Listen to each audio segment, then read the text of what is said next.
ಕಾವ್ಯ stories YouTube ಚಾನಲ್ಗೆ ಸ್ವಾಗತ. ಹೃದಯದರಸಿ ಧಾರಾವಾಹಿಯ 5ನೇ ಸಂಚಿಕೆ. ಏನು ಹೆದರಬೇಡ ಅನ್ವಿ, ಈ ಕೇಸ್ನಲ್ಲಿ ನಾವಿಬ್ಬರೂ ಸಿಕ್ಕಿ ಹಾಕಿಕೊಳ್ಳಲ್ಲ. ನೀನೇನು ಚಿಂತಿಸಬೇಡ. ಕೊಲೆ ಮಾಡಿದವರು ಊರು ಬಿಟ್ಟು ಹೋಗುತ್ತಾರೆ. ಸ್ವಲ್ಪ ದಿನ ಅಷ್ಟೇ. ನಿಮ್ಮನ್ನ ಕೊಲೆಗಾರನನ್ನು ಹುಡುಕಿ ಅವನಿಗೆ ಯಾವ ಸುಳಿವು ಸಿಗದೇ ಇದ್ದಾಗ ಸುಮ್ಮನಾಗುತ್ತಾರೆ. ನಮಗೆ ಏನೂ ಆಗಲ್ಲ, ಧೈರ್ಯವಾಗಿರು ಎಂದು ಹೇಳಿದನು ಪ್ರೀತಮ್. ಇಲ್ಲ, ನಿನಗೆ ನನ್ನ ಅಣ್ಣನ ಬಗ್ಗೆ ಗೊತ್ತಿಲ್ಲ. ಅವನಿಗೆ ಒಂದು ಕೇಸ್ ಸಿಕ್ಕರೆ ಸಾಕು. ತಪ್ಪು ಮಾಡಿದವರು ಸಿಗುವವರೆಗೂ ನಿದ್ದೆ ಮಾಡಲ್ಲ. ನನಗೇಕೋ ತುಂಬ ಭಯ ಆಗುತ್ತಿದೆ ಪ್ರೀತು ಎಂದು ಅನ್ವಿ ಹೇಳಿದಾಗ, ಹಾಗೆಲ್ಲ ಯೋಚಿಸುತ್ತಾ ನೀನೇ ಎಲ್ಲ ನಿನ್ನ ಅಣ್ಣನ ಬಳಿ ಹೇಳಿಬಿಡಬೇಡ. ಸುಮ್ಮನೆ ಇದ್ದು ಬಿಡು, ಏನೂ ಆಗಲ್ಲ. ನನ್ನ ತಂದೆಗೆ ಹುಷಾರಿಲ್ಲ. ನಾನು ನಮ್ಮೂರಿಗೆ ಹೋಗಬೇಕು. ಸ್ವಲ್ಪ ದಿನ ಕಾಲೇಜ್ಗೆ ಬರಲ್ಲ. ನೀನು ಹೊರಡು, ಕಾಲೇಜ್ಗೆ ಲೇಟ್ ಆಗ್ತಾ ಇದೆ ಎಂದನು ಪ್ರೀತಮ್. ಏನು, ಈ ಸಮಯದಲ್ಲಿ ನೀನು ನನ್ನ ಬಿಟ್ಟು ಹೋಗ್ತೀಯಾ? ಪ್ಲೀಸ್ ಪ್ರೀತು, ಎಲ್ಲಿಗೂ ಹೋಗಬೇಡ. ನನಗಂತೂ ತುಂಬ ಭಯ ಆಗುತ್ತಿದೆ ಎಂದು ಅನ್ವಿ ಹೇಳಿದಾಗ, ಏನೂ ಆಗಲ್ಲ, ಧೈರ್ಯವಾಗಿರು. ಅಪ್ಪನ ಆರೋಗ್ಯ ಸರಿ ಹೋದ ತಕ್ಷಣ ಇಲ್ಲಿಗೆ ಬರುತ್ತೇನೆ. ನೀನು ಚಿಂತಿಸಬೇಡ ಎಂದು ಅಲ್ಲಿಂದ ಹೊರಟನು ಪ್ರೀತಮ್. ಅನ್ವಿ ಚಿಂತಿಸುತ್ತಾ ಕಾಲೇಜ್ಗೆ ಹೋದಳು. ಬಾಸ್, ಇದೇನು ಇಷ್ಟು ಸ್ವಲ್ಪ ಹಣ ಕೊಟ್ಟಿದ್ದೀರಿ? ಇನ್ನೂ ಸ್ವಲ್ಪ ಕೊಡಿ ಬಾಸ್ ಎಂದಾಗ, ಆ್ಯಕ್ಟಿಂಗ್ ಮಾಡಿ ಅಂದರೆ ಓವರ್ ಆ್ಯಕ್ಟಿಂಗ್ ಮಾಡ್ತೀರಾ. ಆ ಅನ್ವಿ ದಡ್ಡಿ, ಅವಳಿಗೇನು ಅನುಮಾನ ಬಂದಿಲ್ಲ. ಬಂದಿದ್ರೆ ನಿಮ್ಮ ಜೊತೆಗೆ ನನಗೂ ಇರ್ತಿದ್ದು ಮಾರಿ ಹಬ್ಬ ಎಂದು ಪ್ರೀತಮ್ ಹೇಳಿದನು. ಇಲ್ಲ ಬಾಸ್, ನಾವೇನು ನೀವು ಕೊಟ್ಟಷ್ಟೇ ತಗೊಳ್ಳೋಣ ಅಂದುಕೊಂಡ್ವಿ. ಆದರೂ ಆ 2 ಲಕ್ಷ ಸ್ವಲ್ಪ ಆಯ್ತಲ್ವಾ, ಅದಕ್ಕೆ ಇನ್ನೂ ಸ್ವಲ್ಪ ಜಾಸ್ತಿ ಕೇಳಿದ್ವಿ ಬಾಸ್. ಆದರೆ ನೀವು ಅದನ್ನು ಕಿತ್ತಿಕೊಳ್ಳುತ್ತಿದ್ದೀರಲ್ಲ ಎಂದು ಶರತ್ನನ್ನು ಕೊಲೆ ಮಾಡಿದವನು ಹೇಳಿದಾಗ, ನೋಡ್ರೋ, ನಮ್ಮ ನಡುವೆ ಡೀಲ್ ಆಗಿದ್ದು ಬರೀ 50,000 ಅಷ್ಟೇ. ಆ ಹಣ ನಿಮಗೆ ಕೊಟ್ಟಿದ್ದೇನೆ. ನಾನೇನು ನನ್ನ ತಲೆ ಉಪಯೋಗಿಸಿ ಆ ಅನ್ವಿಯಿಂದ ಜಾಸ್ತಿ ಹಣ ಕಿತ್ತುಕೊಳ್ಳೋಣ ಅಂದುಕೊಂಡೆ. ನೀವೋ ನನಗಿಂತ ಬುದ್ಧಿವಂತರು.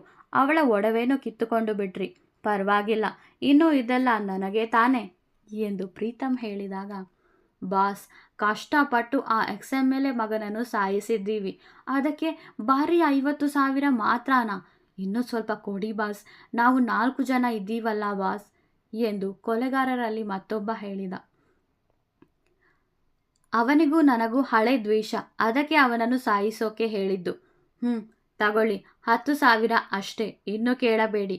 ಒಮ್ಮೆ ಈ ಊರಿಂದ ತೊಲಗಿ ಎಂದು 10,000 ಹಣವನ್ನು ಅವರ ಕೈಯಲ್ಲಿಟ್ಟು ಒಡವೆ ಮತ್ತು ಹಣದ ಸಹಿತ ಅವರ ಪ್ರತ್ಯುತ್ತರಕ್ಕೂ ಕಾಯದೆ ಹೊರಟೆ ಬಿಟ್ಟನು ಪ್ರೀತಮ್ ಅನ್ವಿಗೆ ಮೋಸ ಮಾಡಿ ರೌಡಿಗಳಿಂದ ಅವನೇ ಶರತ್ನನ್ನು ಕೊಲೆ ಮಾಡಿಸಿ ಮತ್ತೆ ರೌಡಿಗಳನ್ನು ಬಳಸಿ ಅನ್ವಿಯಿಂದ ಒಡವೆ ಕಿತ್ತುಕೊಂಡದ್ದು. ರಸ್ತೆಯಲ್ಲಿ ವೇಗವಾಗಿ ಬಂದಂತಹ ಕಾರು ರಸ್ತೆ ದಾಟುತ್ತಿದ್ದ ಭುವಿಗೆ ತಾಕಿ ಕೆಳಕ್ಕೆ ಬೀಳಿಸಿತ್ತು. ಅಮ್ಮ ಎಂದು ಕಿರುಚುತ್ತಾ ಕೆಳಕ್ಕೆ ಬಿದ್ದಳು ಭುವಿ. ಕೈಗೆ ಸ್ವಲ್ಪ ಏಟಾಗಿ ರಕ್ತ ಬರುತ್ತಿತ್ತು. ಕೋಪದಿಂದ ಮೇಲೆದ್ದವಳು, ಯೋ, ಕಾಣಿಸಲ್ವೇನಯ್ಯ? ಒಳ್ಳೆ ಗೂಳಿ ನುಗ್ಗಿಕೊಂಡು ಬಂದಂಗೆ ಬರ್ತಿದ್ಯಲ್ಲ, ಇಳಿಯಯ್ಯ ಕೆಳಕ್ಕೆ. ನನ್ನ ಮೇಲೇನೆ ಗಾಡಿ ಹತ್ತಿಸ್ತೀಯಾ? ನಿನ್ನ ಗ್ರಾಚಾರ ಬಿಡಿಸ್ತೀನಿ ಎಂದು ಜೋರಾಗಿ ಕೂಗಿ ಹೇಳಿದಳು ಭುವಿ. ರಸ್ತೆಯಲ್ಲಿದ್ದವರೆಲ್ಲ ಭುವಿಯನ್ನೇ ನೋಡುತ್ತಾ ನಿಂತು ಬಿಟ್ಟರು. ಕೆಲವರು ವಿಡಿಯೋ ತೆಗೆಯುತ್ತಾ ನಿಂತರು. ಛೇ, ಇದೇನು ಮಾಡಿದೆ ನೀನು? ಯಾವುದೋ ಬಜಾರಿಗೆ ಹೋಗಿ ಗಾಡಿ ಗುದ್ದಿದ್ದೀಯಾ? ಅವಳು ಇಡೀ ಊರಿಗೆ ಕೇಳೋ ಹಾಗೆ ಕಿರುಚಾಡ್ತಾವಳೆ. ಛೇ, ಈ ಊರು ಬಿಟ್ಟು ಹೋಗೋಣ ಅಂದುಕೊಂಡ್ರೆ ಇವಳ್ಯಾವಳು ಅಡ್ಡ ಬಂದ್ಲು. ಇನ್ನು ಏನೇನು ಕಾದಿದೆಯೋ ಎಂದು ಕಾರಿನಿಂದ ಕೆಳಗೆ ಇಳಿದರು 4 ಜನ. ಅದೇ ಶರತ್ನನ್ನು ಕೊಲೆ ಮಾಡಿ ಊರು ಬಿಟ್ಟು ಹೋಗುತ್ತಿದ್ದ ಕೊಲೆಗಾರರು ಭುವಿ ಕೈಗೆ ತಗಲಾಕಿಕೊಂಡ್ರು. ಯಾಕಮ್ಮ ಹೀಗೆ ಕಿರುಚಾಡ್ತೀಯಾ? ನಿನ್ನ ಪ್ರಾಣ ಏನು ಹೋಗಿಲ್ಲ ತಾನೆ? ಮತ್ತ್ಯಾಕೆ ಹೀಗೆ ಕಿರುಚಾಡ್ತೀಯಾ ಎಂದು ಅವರಲ್ಲೊಬ್ಬ ಹೇಳಿದಾಗ, ಏನ್ರೋ, ಕುಡಿದು ಗಾಡಿ ಓಡಿಸ್ತಿದ್ದೀರಾ? ರಸ್ತೆಯಲ್ಲಿ ಓಡೋಡೋರ ಮೇಲೆ ಗಾಡಿ ಹರಿಸ್ತೀರಾ? ಮೈ ಮೇಲೆ ಪ್ರಜ್ಞೆ ಇಲ್ವಾ? ನಿದ್ದೆ ಏನಾದರೂ ಬಂತಾ? ಹಾಗಿದ್ರೆ ಸುಮ್ಮನೆ ಮನೆಯಲ್ಲಿ ಬಿದ್ದುಕೊಳ್ಳಿ. ಅದನ್ನು ಬಿಟ್ಟು ರಸ್ತೆಯಲ್ಲಿ ಹೋಗೋ ಬರೋರ ಮೇಲೆ ಗಾಡಿ ಕೊಂಡೋಗಬೇಡಿ. ನೋಡೋಕೆ ಒಳ್ಳೆ ರೌಡಿಗಳ ಥರ ಕಾಣಿಸ್ತೀರಾ ಎಂದು ಭುವಿ ಹೇಳಿದಾಗ, ಸಾಕು ಸುಮ್ಮನೆರಮ್ಮ, ಇವಾಗ ಏನಾಯಿತು ಅಂತ ಈ ರೀತಿ ಮಾತಾಡ್ತಾ ಇದೆಯಾ?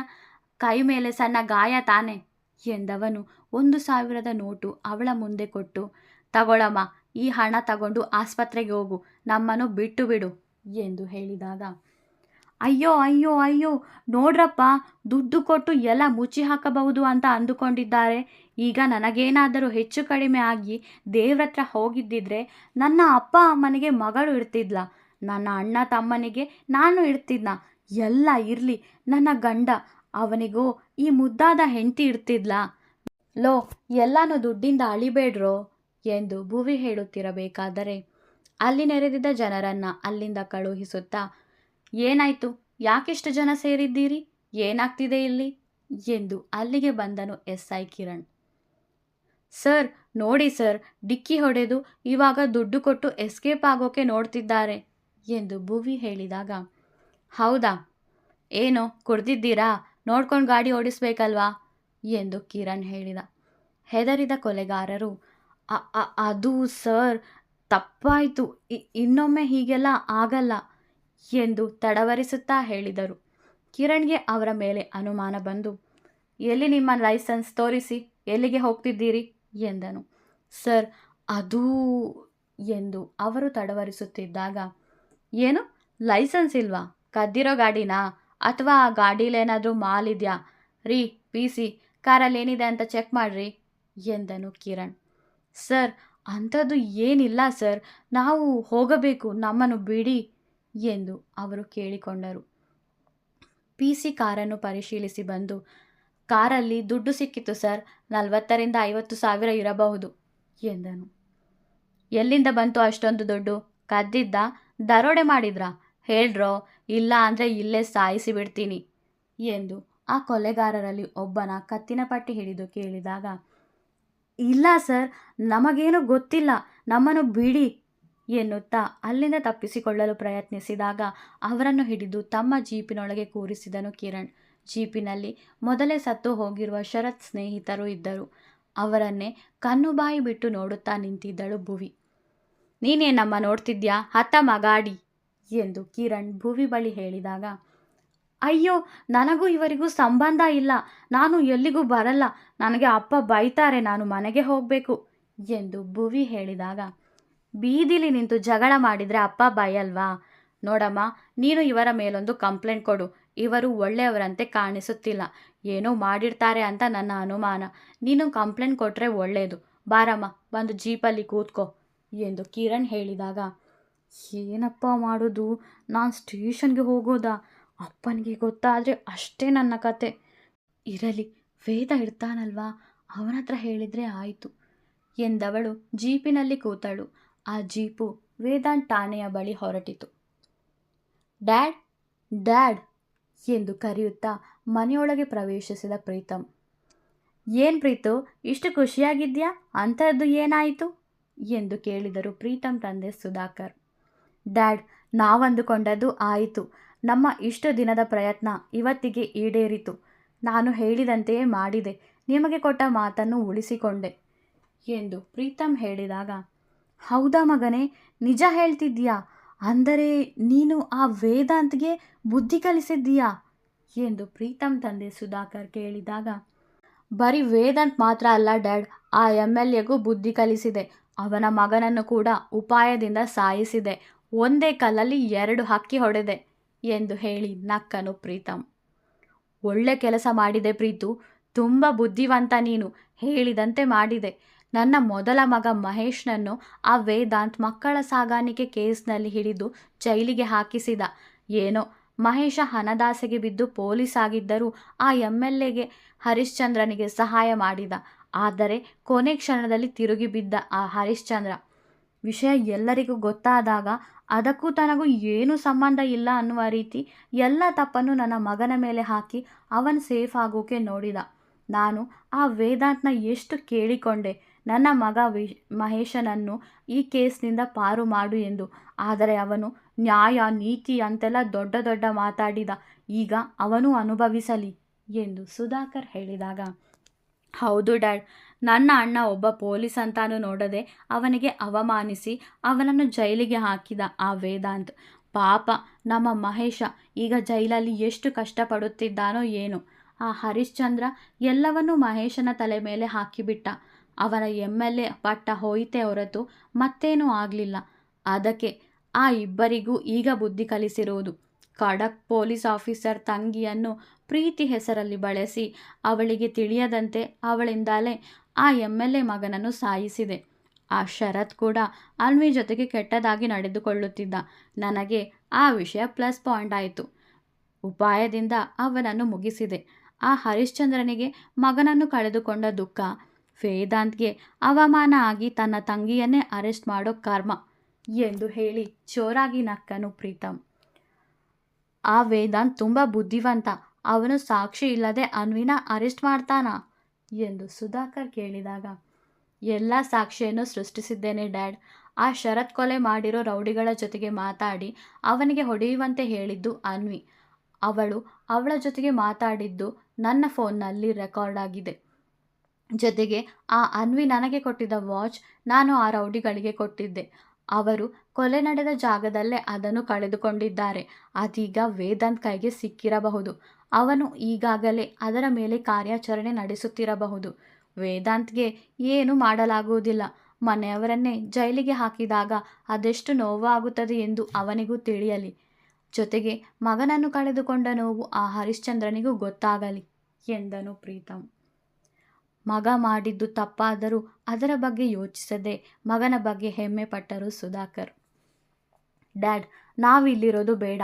ಲಂಡನ್ಗೋ ಆಸ್ಟ್ರೇಲಿಯಾಗೋ ಹೋಗಿಬಿಡೋಣ. ಹೇಗಿದ್ದರೂ ಈಗ ನನ್ನ ಬಳಿ ಆ ಅನ್ವಿ ದುಡ್ಡಿದೆ. ಅವಳ ಬಳಿ ನನ್ನ ತಂದೆಗೆ ಹುಷಾರಿಲ್ಲ ಎಂದು ಹೇಳಿದ್ದೇನೆ. ತಂದೆಗೆ ಸೀರಿಯಸ್ ಆಗಿದೆ, ಸ್ವಲ್ಪ ದುಡ್ಡು ಬೇಕು ಎಂದರೆ ಅವಳು ಖಂಡಿತ ನನಗೆ ಕೊಟ್ಟೇ ಕೊಡುತ್ತಾಳೆ. ಆ ಹಣವನ್ನು ತೆಗೆದುಕೊಂಡು ಊರು ಬಿಟ್ಟು ಹೋಗೋಣ. ನಂತರ ಆ ಅನ್ವಿ ಶರತ್ ಕೊಲೆಗಾರರ ಜೊತೆಗೆ ಮಾತಾಡಿರೋ ಆಡಿಯೋ ರಿಲೀಸ್ ಮಾಡ್ತೀನಿ. ಅದು ವೈರಲ್ ಆದ ಮೇಲೆ ವೇದಾಂತ್ ರಿಯಾಕ್ಷನ್ ಹೇಗಿರುತ್ತೆ ಅನ್ನೋದನ್ನು ನೋಡುವ ಕುತೂಹಲ ನನಗಿದೆ. ಅವನ ತಂಗಿಯನ್ನು ಅರೆಸ್ಟ್ ಮಾಡೋದನ್ನು ಕಂಡು ನಾವು ಖುಷಿ ಪಡಬೇಕು ಎಂದನು ಪ್ರೀತಮ್. ನಿಜ ಕಣೋ, ಅದನ್ನೆಲ್ಲ ನೋಡಿ ನಾವು ಖುಷಿ ಪಡಬೇಕು. ಅದಕ್ಕಿಂತ ಮೊದಲು ನಾವು ಈ ಊರು ಬಿಟ್ಟು ಹೋಗಬೇಕು. ಬೇಗ ಇಲ್ಲಿಂದ ಹೊರಡೋಣ ಎಂದರು ಸುಧಾಕರ್. ಶರತ್ ಕೇಸ್ ಬಗ್ಗೆ ಚಿಂತಿಸುತ್ತಾ ಸ್ಟೇಷನ್ನಲ್ಲಿ ಕೂತಿದ್ದ ವೇದಾಂತ್ಗೆ ಭುವಿ ಅಲ್ಲಿಗೆ ಬಂದಿದ್ದು ನೋಡಿ ಗಾಬರಿ ಆಯಿತು. ತಿಂದು ತಿಂದು ಚಿಂಪಾಂಜಿಗಳಂತೆ ದೇಹ ಬೆಳೆಸಿಕೊಂಡಿದ್ದ ರೌಡಿಗಳ ಜೊತೆಗೆ ಶರತ್ ಸ್ನೇಹಿತರು ಇದ್ದರು. ಅವರ ಜೊತೆಗೆ ಭುವಿಯನ್ನು ಕಂಡು ದಂಗಾದನು ವೇದಾಂತ್. ಎದ್ದು ಅವರ ಬಳಿಗೆ ಬಂದವನು, ಯಾರಿವರೆಲ್ಲ ಕಿರಣ್ ಎಂದು ಕೇಳಿದನು. ರೋಡಲ್ಲೇನೋ ಜಗಳ ಆಗ್ತಾ ಇತ್ತು ಸರ್. ಏನು ಅಂತ ನೋಡಿದರೆ ಈ ಹುಡುಗಿ ಇವರಿಗೆ ಬೈಯುತ್ತಿದ್ದಳು. ಅದೇನೋ ಇವರು ಇವಳಿಗೆ ಗಾಡಿ ಗುದ್ದಿ ಕೆಳಕ್ಕೆ ಬೀಳಿಸಿದರಂತೆ. ನಾನು ಇವರ ಬಳಿ ಬಂದು ವಿಚಾರಿಸಿದಾಗ ಇವರ ಬಳಿ ಲೈಸೆನ್ಸ್ ಇರಲಿಲ್ಲ. ಗಾಡಿ ಚೆಕ್ ಮಾಡಿಸಿದಾಗ ದುಡ್ಡು ಸಿಕ್ಕಿತು. ಅದಕ್ಕೆ ಇವರನ್ನು ಇಲ್ಲಿಗೆ ಎಳೆದು ತಂದೆ ಎಂದು ಹಣವನ್ನು ತೋರಿಸಿ ಕಿರಣ್ ಹೇಳಿದನು. ನನಗೂ ಇವರಿಗೂ ಏನೂ ಸಂಬಂಧ ಇಲ್ಲ. ನಾನು ರಸ್ತೆ ದಾಟುವಾಗ ಇವರು ನನಗೆ ಗುದ್ದಿದ್ದು. ಕೈಗೆ ಏಟ ಆಯಿತು ಅಷ್ಟೇ. ಮುಂದೆ ಬೇರೆಯವರಿಗೆ ಗುದ್ದಿ ಇನ್ನೂ ಹೆಚ್ಚಿನ ಅಪಘಾತ ಆಗುವುದು ಬೇಡ ಎಂದು ಇವರಿಗೆ ಸ್ವಲ್ಪ ಬೈಯುತ್ತಿದ್ದೆ ಅಷ್ಟೇ ಎಂದು ಭುವಿ ಕೈ ತೋರಿಸಿ ಹೇಳಿದಳು. ಮೊದಲೇ ಲವ್ವರ್ ಅಲ್ವಾ, ಅವಳ ಕೈಗೆ ಆದ ಗಾಯ ನೋಡಿ ಹೃದಯ ಚುರುಕಂದಿತ್ತು ವೇದಾಂತ್ಗೆ. ಅಯ್ಯೋ, ರಕ್ತ ಬರ್ತಾ ಇದೆ ಎಂದು ಒಂದೇಟು ಆ ರೌಡಿಗೆ ಹೊಡೆದು, ಅಲ್ಲ ಕಿರಣ್, ಆಸ್ಪತ್ರೆಗೆ ಕರೆದುಕೊಂಡು ಹೋಗೋದು ಅಲ್ವಾ ಎಂದವನು ಪಕ್ಕದಲ್ಲೇ ಇದ್ದ ಕುರ್ಚಿಯಲ್ಲಿ ಭುವಿಯನ್ನು ಕೂರಿಸಿ ನೀರು ಕೊಟ್ಟು, ರೀ PC, ಫಸ್ಟ್ ಏಡ್ ಬಾಕ್ಸ್ ತನ್ರಿ ಎಂದನು ವೇದಾಂತ್. ರಕ್ತ ಒರೆಸುತ್ತಾ, ನೋವಾಯ್ತೇನೋ ಎಂದು ಕೇಳಿದನು ವೇದಾಂತ್. ಹ್ಞೂ ಎಂದಳು ಭುವಿ. ವೇದಾಂತ್ನನ್ನು ನೋಡುತ್ತಾ ನಿಂತು ಬಿಟ್ಟರು ಕಿರಣ್ ಮತ್ತು ಅಲ್ಲಿದ್ದ PCಗಳು. ಅವರನ್ನು ಕಂಡು ಎಚ್ಚೆತ್ತವನು, ಎಲ್ಲಿಂದ ಕದ್ರಿ ಈ ದುಡ್ಡನ್ನು? ಯಾರ ಮನೆಗೆ ನುಗ್ಗಿ ಕಿತ್ತುಕೊಂಡ್ರಿ? ನೀವಾಗಿ ನೀವೇ ಸತ್ಯ ಒಪ್ಪಿಕೊಂಡ್ರೆ ಶಿಕ್ಷೆ ಕಡಿಮೆ ಆಗುತ್ತೆ, ಇಲ್ಲ ಅಂದರೆ ಚೆನ್ನಾಗಿರಲ್ಲ ಎಂದು ವೇದ ಹೇಳಿದಾಗ, ಸರ್, ಇವರ ಬಳಿ ಇದ್ದ ಕಾರು ಕದ್ದಿರೋದು ಸರ್. ಹೋದ ವಾರ ಒಬ್ಬ ಕಾರ್ ಕಳವಾಗಿರುವ ಬಗ್ಗೆ ಕಂಪ್ಲೇಂಟ್ ಕೊಟ್ಟಿದ್ದ. ಇವಾಗ ಈ ಕಾರು ಇವರ ಬಳಿ ಇದೆ. ಅಂದರೆ ಇವರು ಕಳ್ಳರೇ ಸರ್ ಎಂದು ಅಲ್ಲೇ ಇದ್ದ PC ನುಡಿದ. ಹೇಳ್ರೋ, ಎಲ್ಲಿಂದ ಏನೇನು ಕದ್ದಿದ್ದೀರಿ? ಬಾಯಿ ಬಿಡಿ. ಈ ದುಡ್ಡು ಎಲ್ಲಿಂದ ಬಂತು ನಿಮಗೆ ಎಂದು ಹೊಡೆಯಲು ಶುರು ಮಾಡಿದನು ಕಿರಣ್. ಅವರಿಗೆ ಸಿಗುವ ಹೊಡೆತವನ್ನು ನೋಡಿ ಹೆದರಿ ಮುಖ ನೋಡಿಕೊಂಡರು ಶರತ್ ಸ್ನೇಹಿತರು. ಹೆದರಿದ ರೌಡಿಗಳು, ನಮಗೇನು ಗೊತ್ತಿಲ್ಲ, ಅದು ನಮ್ಮ ಸ್ವಂತ ದುಡ್ಡು. ಆ ಕಾರನ್ನು ನಮಗೊಬ್ಬ ಮಾರಿದ್ದು, ನಾವೇನು ಅದನ್ನು ಕದ್ದಿಲ್ಲ ಎಂದು ಆ ಕೊಲೆಗಾರರು ಸುಳ್ಳು ನುಡಿದರು. ಅಲ್ಲಿಗೆ ಓಡೋಡಿ ಬಂದ ಚಿಕ್ಕಣ್ಣ, ಸರ್, ಅವತ್ತು ನನಗೆ ಒಬ್ಬಳು ರಸ್ತೆಯಲ್ಲಿ ಹೊಡೆದ್ಲು ಅಲ್ವಾ, ಅದೇ ಸರ್ ಆ ಟೀಚರಮ್ಮ. ಆ ಟೀಚರ್ದು ವಿಡಿಯೋ ಬಂದಿದೆ ನೋಡಿ ಸರ್. ರಸ್ತೆಯಲ್ಲಿ ಮತ್ತೆ ಯಾರಿಗೋ ಬೆಂಡೆತ್ತುತ್ತಿದ್ದಳು. ಯಾರೋ ಅದನ್ನು ವಿಡಿಯೋ ಮಾಡಿ ವೈರಲ್ ಮಾಡಿದ್ದಾರೆ ಎಂದು ಹೇಳುತ್ತಾ ಆ ರೌಡಿಗಳು ಇದ್ದ ಕಡೆ ನೋಡಿದವ, ಅರೆ ಇವರು ಇಲ್ಲೇ ಇದ್ದಾರೆ. ಮತ್ತೆ ಹಿಂದೆ ತಿರುಗಿ ನೋಡಿದಾಗ ಭುವಿಯನ್ನು ಕಂಡು, ಈ ಟೀಚರ್ ಕೂಡ ಇಲ್ಲೇ ಇದ್ದಾಳೆ ಎಂದನು ಚಿಕ್ಕಣ್ಣ. ಏನು ವಿಡಿಯೋನಾ ಎನ್ನುತ್ತಾ ಚಿಕ್ಕಣ್ಣನ ಕೈಯಿಂದ ಫೋನ್ ಕಿತ್ತುಕೊಂಡು ನೋಡಲಾರಂಭಿಸಿದಳು. ಹೌದು, ಯಾರೋ ವಿಡಿಯೋ ಮಾಡಿ ವೈರಲ್ ಮಾಡಿದ್ದಾರೆ. ಇದನ್ನು ನಮ್ಮ ಮನೆಯಲ್ಲಿ ಯಾರಾದರೂ ನೋಡಿದರೆ ಎನ್ನುತ್ತಾ ಅಳಲಾರಂಭಿಸಿದ್ದಳು ಭುವಿ. ಬೇಕಿತ್ತ ನಿಮಗೆ ಇದೆಲ್ಲ? ನಾನೇನೋ ನಿನ್ನಿಂದ ಹೊಡೆಸಿಕೊಂಡು ಸುಮ್ಮನಾದೆ. ಈಗ ನೋಡು, ಇವರಿಗೆ ನೀನು ಕ್ಲಾಸ್ ತಗೊಂಡದ್ದು ಇಡೀ ಊರೇ ನೋಡುತ್ತಿದೆ ಎಂದು ನಗುತ್ತಾ ಹೇಳಿದನು ಚಿಕ್ಕಣ್ಣ. ರೀ ಚಿಕ್ಕಣ್ಣ, ಸ್ವಲ್ಪ ಸುಮ್ಮನೆ ಇರ್ರಿ. ಮೊದಲೇ ಅವರು ಹೆದರಿದ್ದಾರೆ, ಅದರಲ್ಲಿ ನಿಮ್ಮದು ಬೇರೆ ಎಂದು ವೇದ ಭುವಿ ಕಡೆಗೆ ನೋಡಿ, ಹೆದರಬೇಡ ನಾನಿದ್ದೀನಿ ಎಂದನು. ಇವರನ್ನು ಯಾಕೆ ಇಲ್ಲಿಗೆ ಕರೆದುಕೊಂಡು ಬಂದಿದ್ದು? ಯಾಕೆ ಈ ಥರ ಹೊಡಿತಿದ್ದೀರಾ ಕಿರಣ್ ಸರ್ ಎಂದು ಚಿಕ್ಕಣ್ಣ ಹೇಳಿದಾಗ, ಕಳ್ಳರು ಇವರು. ಕದ್ದಿರೋ ಕಾರಲ್ಲಿ ದುಡ್ಡನ್ನು ಕದ್ದು ಎಲ್ಲಿಗೋ ಹೋಗ್ತಿದ್ರು. ಈಗ ಏನೂ ಗೊತ್ತಿಲ್ಲದವರಂತೆ ಮಾತಾಡುತ್ತಿದ್ದಾರೆ ಎಂದು ಕಿರಣ್ ಹೇಳಿದ. ಏನು, ಇವರು ಕಳ್ಳರಾ?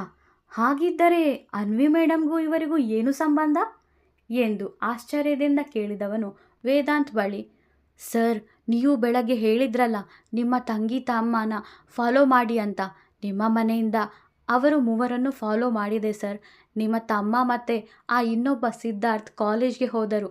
ಆದರೆ ನಿಮ್ಮ ತಂಗಿ ನಿಮ್ಮ ಮನೆಯ ಕೊನೆಯ ರಸ್ತೆಯಲ್ಲಿರುವ ಪಾರ್ಕಿಗೆ ಹೋಗಿದ್ದರು. ಅವರೊಂದಿಗೆ ಒಬ್ಬ ಹುಡುಗನಿದ್ದ. ಅವರ ಜೊತೆಗೆ ಈ 4 ಜನ ದಾಂಡಿಗರು ಇದ್ದರು. ಏನೋ ಮಾತಾಡುತ್ತಿದ್ದರು, ಏನೆಂದು ಕೇಳಿಸಲಿಲ್ಲ. ನಾನೇನೋ ಎಲ್ಲ ಸ್ನೇಹಿತರು ಇರಬೇಕು ಅಂದುಕೊಂಡೆ ಎಂದನು ಚಿಕ್ಕಣ್ಣ.